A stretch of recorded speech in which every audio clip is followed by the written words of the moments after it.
Selamat siang saya ucapkan kepada Bapak Ferdinandus selaku dosen pengampu mata pelajaran manusia dan moralitas atau etika. Perkenalkan, saya Fabian Damafiria akan mewakili kelompok 14 untuk menjawab beberapa pertanyaan mengenai perbandingan antara epikureanisme dan hedonisme pada tugas sesi 16 dan 17. Pertanyaan pertama adalah, apakah epikureanisme sama dengan hedonisme dan mengapa? Epikureanisme dan hedonisme memiliki beberapa kesamaan dalam prinsip dasarnya, yaitu pada prinsip dasarnya tujuan pencapaian kenikmatan sebagai aspek penting dalam hidup. Namun terdapat perbedaan mendasar dalam penerapannya. Epikuros, pendiri aliran epikureanisme, tidak sepenuhnya sepakat dengan gagasan hedonisme populer yang mengidentikan kenikmatan dengan pengejaran hawa nafsu atau kepuasan tanpa batas. Dalam ajaran Epikuros, kenikmatan yang sejati atau hedone dicapai melalui pencapaian kedamaian jiwa atau antaraksia yang diperoleh dengan hidup sederhana, bebas dari kekacauan dan keinginan yang tidak terkendali, serta menghindari ketamakan dan kelebihan yang dapat merusak ketenangan batin. Oleh karena itu, meskipun terdapat kesamaan dalam fokus pada kenikmatan sebagai tujuan hidup, epikureanisme lebih menekankan pada pengendalian diri dan keseimbangan batin yang jauh berbeda dibandingkan pandangan hedonisme yang cenderung mengejar kenikmatan yang lebih tanpa batas. Selanjutnya, apakah kenikmatan tanpa batas itu bisa dianggap nikmat? Mengapa?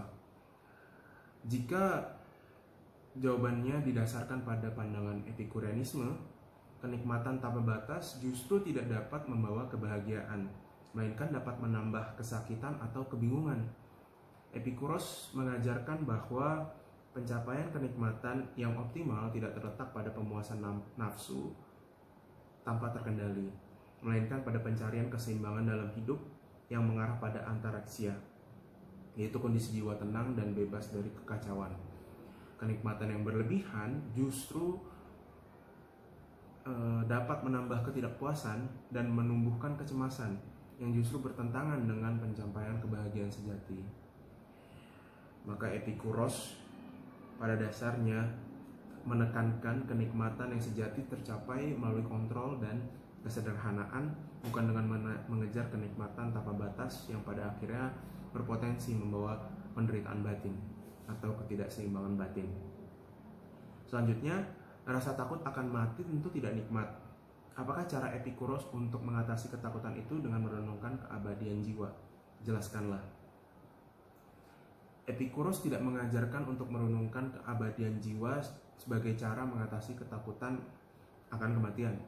Tapi Epikuros mengajarkan untuk menerima kenyataan bahwa kematian adalah bagian dari hakikat eksistensi kehidupan yang tidak dapat terhindarkan. Ketakutan terhadap kematian adalah bagian dari kehidupan manusia yang tidak dapat dihindarkan. Kematian seringkali muncul sebagai kesalahpahaman atas ketidaktahuan manusia terhadap kematian itu sendiri. Menurut Epikuros, kematian bukanlah akhir dari segala sesuatu, tapi adalah transisi alami yang tidak dapat terhindarkan dalam siklus kehidupan manusia. Oleh karena itu, manusia seharusnya tidak takut dengan kematian, melainkan harus menerima kenyataan tersebut sebagai bagian dari hakikat eksistensi. Justru dengan menerima kematian sepenuhnya sebagai sesuatu yang tidak dapat dihindarkan dan sebagai bagian dari hakikat eksistensi, manusia dapat mengontrol ketenangan jiwa dan dapat mencapai yang dinamakan antaraksia, dan tidak terhambat oleh kecemasan yang tidak rasional mengenai kematian. Yang terakhir, kritik atas konsumerisme dengan ajaran Epikuros. Konsumerisme kontemporer yang berkembang belakangan ini seringkali mendorong individu untuk mengejar kenikmatan material secara berlebihan dan tanpa terkendali. Kaitannya erat dengan prinsip hedonisme yang walaupun pada dasarnya sama-sama mengejar kenikmatan hidup, sama seperti Epikureanisme, namun penerapannya jauh berbeda dan penalarannya juga jauh berbeda. Seperti yang dijelaskan pada pertanyaan pertama, maka konsumerisme pastinya bertentangan dengan ajaran Epikuros atau Epikureanisme yang menekankan sekali lagi pada pentingnya kesederhanaan dan pengendalian diri dalam pencapaian kebahagiaan. Epikuros mengkritik segala bentuk pengumbaran nafsu dan keserakahan yang disebabkan oleh pola hidup konsumtif yang mengutamakan pemuasan keinginan tanpa kendali.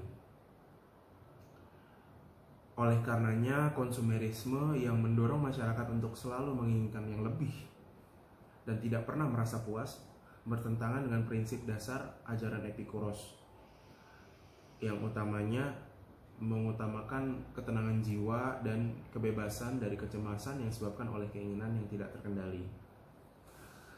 Demikian jawaban-jawaban dari kelompok 14 mengenai Epikureanisme dan bandingannya terhadap hedonisme ataupun konsumerisme.